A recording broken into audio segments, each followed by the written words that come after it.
Olá, no programa de hoje nosso assunto será câncer e outras lesões de pele e mais uma maneira de diagnosticá-los. Para isso nós vamos conversar novamente com a doutora Simone Dini, que é médica radiologista especializada em ultrassom dermatológico. Ultrassom, ecografia, o mesmo termo, não é, para este exame, e ela vai nos falar um pouquinho dele como auxiliar então no diagnóstico das doenças de pele. Tudo bem, doutora Simone? Tudo bem, Eliane. É um prazer estar aqui de novo. É sempre muito bom trazer essas informações e é um prazer falar contigo, conversar com o pessoal também.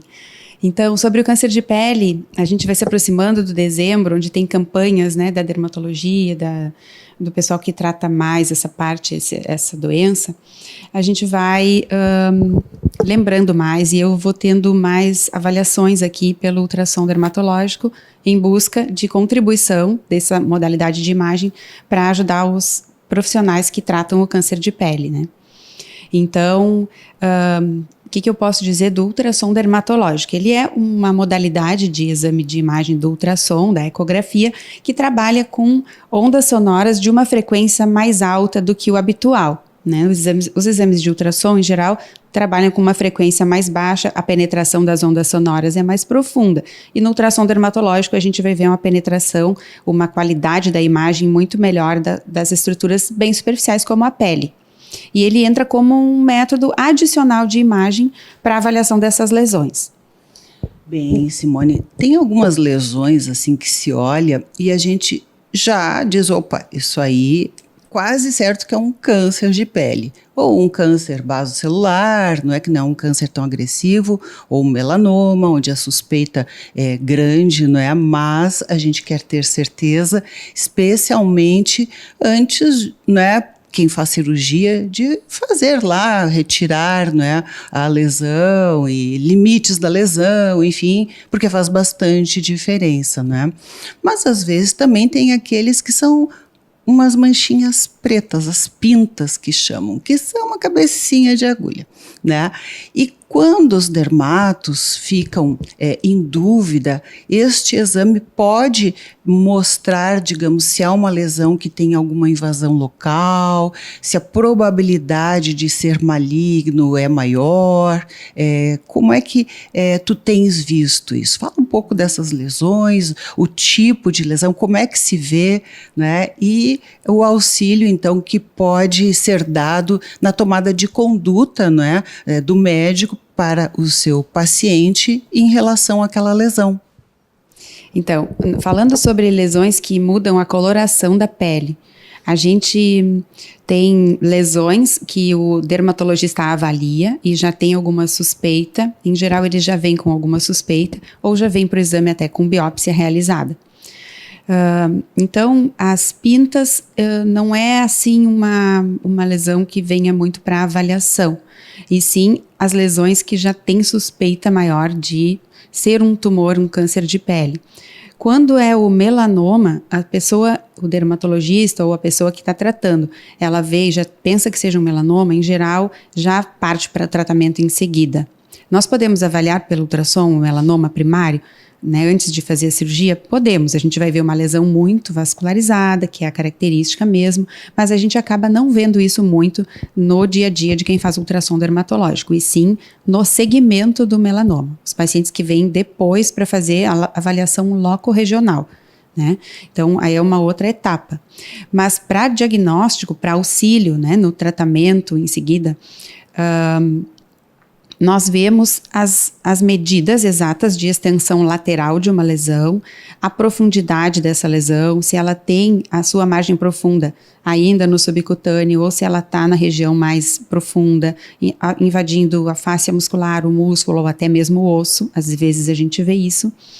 Isso eu acho que é o que mais contribui para a avaliação do colega que solicita o exame, para o planejamento da cirurgia, para o planejamento cirúrgico. Em relação à diferenciação de uma lesão ser mais agressiva ou menos agressiva, a vascularização dessa lesão, em geral a gente define como sendo algo de mais agressividade quando ela é mais vascularizada. Então, alguns tipos, por exemplo, carcinoma espinocelular. Esse tipo de lesão, ela é bem mais vascularizada em quase sua totalidade. E o carcinoma basocelular, que é o mais comum, ele pode até ser vascularizado, um pouco parecido com esse, mas em geral ele é menos, ele é mais na base da lesão, a vascularização. Então, isso é uma informação a mais, mas o médico já sabe que ele provavelmente seja assim. O que mais eu acho que impacta é o planejamento da cirurgia, saber se ele realmente, né, atinge alguma estrutura profunda ou não. Uma coisa que a gente vê, e a gente sempre fala em câncer de pele, no ultrassom dermatológico, é que a gente tem que pensar como um iceberg, que a gente vê a ponta, né, do iceberg, e aí, na verdade, ele é muito maior na profundidade. E a gente vê isso às vezes, né? Lembro bem, assim, de um paciente que tinha uma lesão nessa região temporal, era uma bolinha, algo, né, já sabido, assim, que era um tumor, mas a avaliação profunda, a gente conseguia definir melhor até onde ele ia até o osso mesmo, e invadia o osso. Então, isso é importante, saber para planejar, né, o tratamento adequado para ele na cirurgia. Verdade, e mesmo quando não é tão invasivo, é importante, eu creio, porque às vezes o cirurgião que vai retirar a lesão, ele não sabe se tira um pouquinho mais, um pouquinho menos, né? Se tirar muito grande, com uma cicatriz maior, talvez desnecessária, ou se tirar pouco, daqui a pouco as bordas não estão livres, né, do câncer. Então, esse planejamento também é importante, né? Ninguém quer ficar com uma cicatriz maior e também não quer ter que reintervir para tirar o resto, digamos assim, da lesão que ficou, né? Mas eu sei que seria até mais para os dermatos, tu não és dermatologista, mas podia explicar um pouquinho, assim, sobre esses 3 tipos de cânceres de pele, né? O espinocelular, o basocelular, o melanoma, né? Para que os nossos telespectadores, né, saibam um pouquinho, assim, né, melhor sobre a diferença entre eles. Então, a gente começa a falar muito, às vezes, a parte técnica, alguns termos técnicos, né? Então, só para esclarecer, assim, qual é o mais comum? 75% do câncer de pele é representado pelo carcinoma basocelular, né? O basocelular, ele é mais comum em áreas fotoexpostas, é mais comum em pessoas de pele clara, olhos claros, aqui na nossa região a gente tem bastante. Então, é o CBC, que chamam, né, o carcinoma basocelular, é o mais comum. Ele não é um tumor muito agressivo, como o melanoma, né? O melanoma é potencialmente letal, se a gente não faz a abordagem dele, deixa, né, que ele evolua. E é um câncer que espalha muito rápido, não é? O melanoma. O basocelular, ele não é assim tanto, ele pode ter uma agressividade mais local, né, então ele pode ficar mais profundo, atingir o osso, sim. Tipo, desculpa interromper, mas tipo aquelas feridinhas que não curam muito, a pessoa fica futricando e belisca e tal, mas daqui a pouco, né, poxa, isso aqui não cura nunca e vai no médico para pedir uma pomadinha, né? É uma casquinha, né? A lesão meio avermelhadinha, que tem uma casquinha, que de vez em quando sangra. Isso pode ser um basocelular. E o carcinoma espinocelular, ele é um pouco mais agressivo e ele geralmente ele é mais saliente. A gente chama de exofítico, né? Ele se salienta mais na pele como uma lesão mais nodular. Tipo assim, uma verruguinha, algo parecido. E ele pode fazer uma crosta, né? Mais comum que ele tenha uma crosta no centro. Então, é aquela lesão que ela é mais vermelha. Então, né, não sou dermatologista, mas acaba que a gente tem essa visão muito ali antes de fazer o exame. Outra coisa interessante de falar é que a gente, como radiologista, né, como ultrassonografista, é muito acostumado a fazer o exame nos pacientes que já estão ali no escurinho, né? O técnico já passou o paciente lá, a gente entra para fazer os exames de rotina, e no ultrassom dermatológico é diferente, porque eu tenho que ver a lesão também, até porque ela é muito pequena, então eu tenho que olhar muito bem, a gente às vezes faz o registro fotográfico para falar com o médico assistente sobre ela, e aí depois sim que a gente vai apagar a luz um pouquinho para poder fazer a imagem, como se faz no ultrassom, que é sempre meio na penumbra, né? Então a gente tem que olhar a lesão, tem que avaliar, e então isso é um pouco diferente, assim. Falando sobre a cirurgia, né, que tu tinhas comentado antes, da retirada, existe uma outra cirurgia hoje em dia que é a cirurgia micrográfica, que é um tipo de abordagem desses tumores também, que é uma cirurgia que é feita no centro cirúrgico com a retirada gradual, né, até que as margens fiquem livres. Você faz a patologia, análise daquilo no microscópio, lá no centro cirúrgico mesmo, ou na clínica que executa, onde se faz essa cirurgia, e a gente vai avaliando ali até onde não tem mais a margem comprometida. O patologista já está junto ali olhando. Então ele avalia também, e aí, bom, acaba a cirurgia quando não tem mais nenhuma margem comprometida do que foi retirado. E isso, às vezes, se faz uma cirurgia mais econômica, para não tirar uma parte que não precisa. Econômica no sentido de poupar, né, tecido. Isso, a cicatriz mesmo. Então, isso é uma outra coisa. Às vezes a gente faz essa cirurgia, aliás, a gente acompanha, eu no caso acompanho o cirurgião no centro cirúrgico para isso, para fazer imediatamente antes da cirurgia, essa análise, para ele partir, né, daquele nível ali de marcação local. E aí ele faz essa cirurgia mais conservadora, digamos. Mas ainda assim segura, porque tem que ter margem, né? Sim, margem livre. Bem, doutora Simone, eu acho que já foi bastante informação aqui, mas a gente tem mais umas perguntinhas. No próximo bloco, nós vamos querer saber da doutora Simone sobre aquelas bolinhas que aparecem no corpo, não é? Porque muitos pacientes vêm, doutor, estou com uma bolinha aqui, o que será, né? E aí tem bolinhas de todos os tamanhos, de todas as cores, em vários lugares, né? Então vamos saber o que podem ser essas bolinhas. Fique conosco.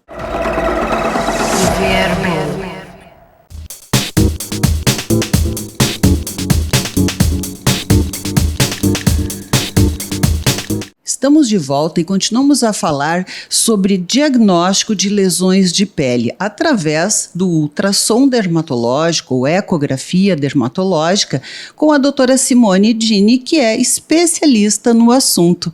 Então, doutora Simone, conforme nós falamos no primeiro bloco, a gente quer saber de ti agora sobre aquilo que os pacientes se queixam às vezes bastante, chegam apavorados. Eu tô com uma bolinha aqui, eu tô com um nódulo lá, eu tô com uma íngua, né?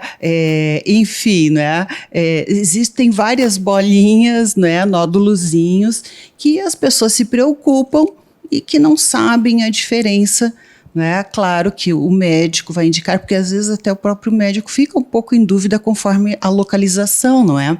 Então, o que tu dirias a respeito, né, dessas lesões nodulares da pele? O que tu encontras aqui através do ultrassom dermatológico? Então, essas saliências, né, essas nodulações no corpo, na face também, elas podem ser lesões císticas ou lesões sólidas. Muitas vezes o médico solicita o exame para essa definição, porque na palpação elas são lesões muito, às vezes são um pouquinho mais firmes, às vezes são mais macias, móveis, quando são benignas, né? Mas não tem essa definição. Algumas vezes é difícil definir se é um cisto mesmo ou se é uma lesão sólida. Então, o que a gente mais vê de lesões sólidas, benignas, são os lipomas. Lipomas, né, aquelas bolinhas de gordura que acontecem em qualquer região do corpo. Qualquer região do corpo, até mesmo aqui na testa, na fronte. Onde nem tem muita gordura. E aí ele é interessante porque é um lipoma mais profundo. Ele não é um lipoma subcutâneo como das outras regiões do corpo. Então, entra no diagnóstico diferencial de lesões, né, sólidas e císticas. O lipoma também nessa região, que ele é subgaleal. A gente tem sobrenome para ele especiais.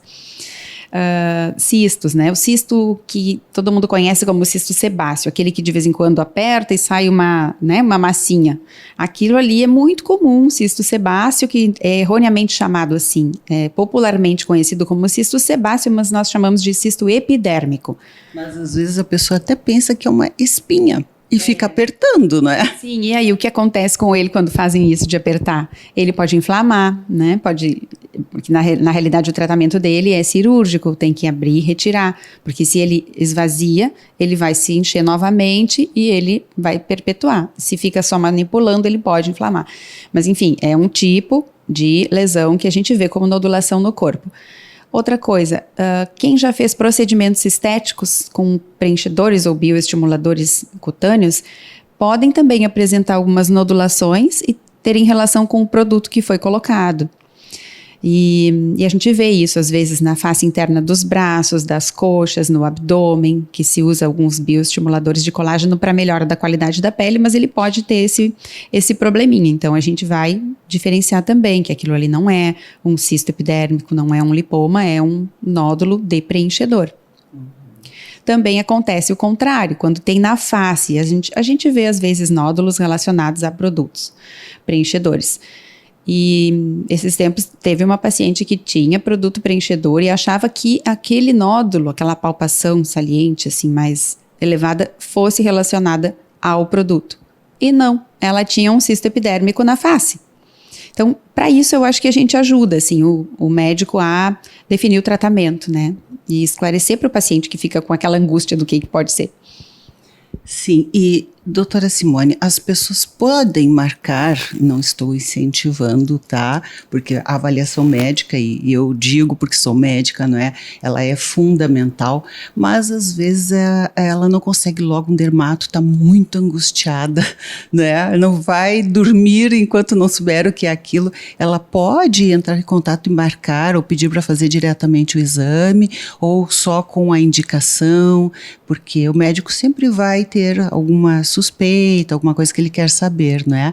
Mas eu já estou pensando aqui como leiga, não é? Se eu encontrasse uma bolinha dessas assim no corpo, não é? Às vezes na axila a gente vê que tem nódulos, né? E se preocupa. Então, né? Só a título de conhecimento, porque provavelmente algumas pessoas vão também querer marcar, né, para saber por conta própria, como fazem com medicamentos, às vezes, né, se automedicam. Então, essa pergunta é bem importante e bem interessante. Nós somos, né, quem trabalha com exames de imagem, nós somos um apoio ao colega médico, né, então nós temos um exame complementar. Eu sempre digo, complementa uma avaliação já realizada por alguém. Né? Exame clínico, exame físico, anamnese, tudo isso. Mas eu também sou médica, eu também poderia fazer isso. De praxe, nós precisamos sim de um pedido médico, porque ele já vem com uma suspeita, né? Já tem alguém responsável por aquele paciente. Porque se eu pego uma pessoa que tem uma lesão muito surpreendente, um tumor muito agressivo, eu entro em contato prontamente com esse colega que me pediu e ele vai tomar a conduta em seguida de chamar aquela pessoa que ele já teve um contato inicial e vamos fazer o tratamento logo. Se eu pego uma pessoa que veio aqui, aceito fazer um exame, ele não tem um médico que vai conduzir o caso, eu vou dar o laudo para ele e ele vai sair por aí com uma doença que pode ser muito, muito ruim para ele. Então, nesse sentido, o Colégio Brasileiro de Radiologia defende que nós temos que ter um pedido médico para realizar um exame. Algumas circunstâncias a gente faz, né? Mas aí o que acontece? Eu fico com aquela incumbência de achar um colega para fazer. Né? Então, assim, fazer exames de profissionais não médicos, eu faço. Mas eu faço sabendo que eu estou responsável por aquele paciente a partir daquele momento, se tiver alguma situação que eu sei que o profissional não médico não vai conduzir. Complicações de preenchimentos, por exemplo. Então, a gente pensa no paciente, eu não nego fazer um exame nessa circunstância, principalmente relacionado à cosmiatria. E aí eu tenho uma rede assim eu vou ter que conseguir alguém para atendê-lo. Mas são situações mais pontuais. Agora, tu falaste num outro ponto aí que eu também lembrei.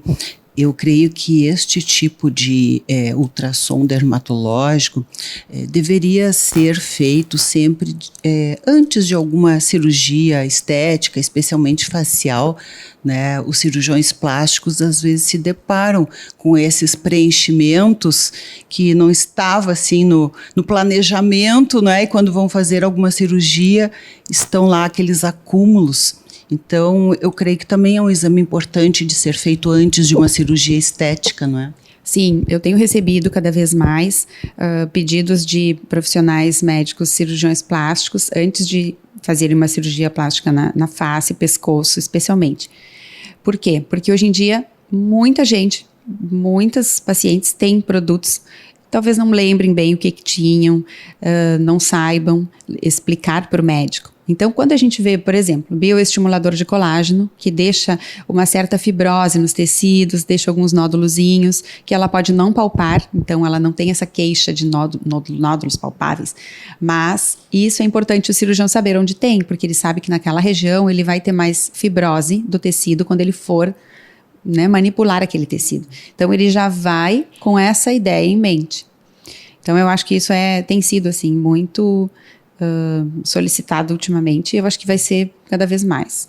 É importante porque, às vezes, né, as pessoas fazem alguma coisa e não lembram mais, fazem muitos anos que fizeram, né, mas que pode estar ali, né, e não vamos, então, surpreender, né, o cirurgião. Bem, doutora Simone, no finalzinho do nosso programa ainda queria te perguntar, tem pessoas que às vezes chegam assim e dizem, cresceu esse ossinho aqui na minha mão, né? Aparece uma bolinha dura ali, mas não dói, estou te perguntando por quê, né? Às vezes pacientes chegam e dizem, olha só, está crescendo um ossinho aqui, ou mesmo uma bolinha, um nódulo, né? Muito comum assim nas mãos. Isso poderia ser o quê? Depende, se for na articulação, no nível da articulação, pode ser simplesmente um osteófito, que é uma proliferação óssea na margem da articulação de pessoas que têm osteoartrite degenerativa. Isso é aquilo que a gente chama de bico de papagaio na coluna? Isso, exatamente, pode ser isso. Ou outras coisas que podem acontecer é exostose, simplesmente um crescimento ósseo localizado, que também entra no diagnóstico diferencial aqui de uma lesão, por exemplo, como eu falei antes do lipoma, né? Pode acontecer. Ou próximo da unha, deformando a unha, pode acontecer essas situações, mas quando é muito endurecido, geralmente é uma dessas situações, que são benignas, né? São situações benignas que podem acontecer mesmo nas extremidades. Sim. E né, talvez poderia ser algum cisto ou também alguma coisa de preenchimentos. É comum tu veres isso? Cada vez também mais as pessoas têm se preocupado em melhorar a qualidade da pele de regiões do corpo, não apenas face. Então, o dorso das mãos também é tratado muito com hidroxiapatita de cálcio e ácido polilático menos frequente, mas podem acontecer algumas nodulações nessas regiões em função do produto. E quando forem mais pontuais, como eu falei, na região da articulação, pode ser cisto sinovial, podem ser pequenos cistos ali. O cisto que é da bainha do tendão? É o cisto sinovial da bainha do tendão. Ele pode ser artrosinovial quando ele comunica com a articulação. E aí ele vai se refazer, mesmo que a gente drene aquilo ali. Então, são outras situações nas mãos. Então, bem, eu creio que não só o dermato, o cirurgião plástico, mas o geriatra também pode solicitar os exames? Claro que pode sim. Todo médico pode solicitar o exame e a gente vai ter o maior prazer em ajudar a conduzir esses casos, a definir o que seria melhor para aquele paciente. É um prazer sempre o receber e acho que a gente tem que ter um canal de comunicação com os colegas, eu acho que isso é fundamental para que a gente consiga auxiliar de fato. Eu acabo aprendendo sempre, como eu já te falei da outra vez, eu aprendo muito, ensino muito também sobre qual é a utilidade, onde é que a gente pode auxiliar, mas aprendo bastante, essa troca é fundamental. Olha aí, né? Fico agradecida, porque às vezes a gente já tem assim um diagnóstico, né, de 99,99%, mas a pessoa fica muito insegura, fica angustiada, quer saber, não é? Então, né, está aí a doutora Simone Dini, que nos ajuda a esclarecer aí sobre a origem, né, dessas lesões dermatológicas. Então, muito obrigada, doutora Simone, foi um prazer tê-la conosco novamente. Muito obrigada, sempre um prazer estar contigo, sempre um prazer trazer as informações aqui e contem sempre comigo. Verme.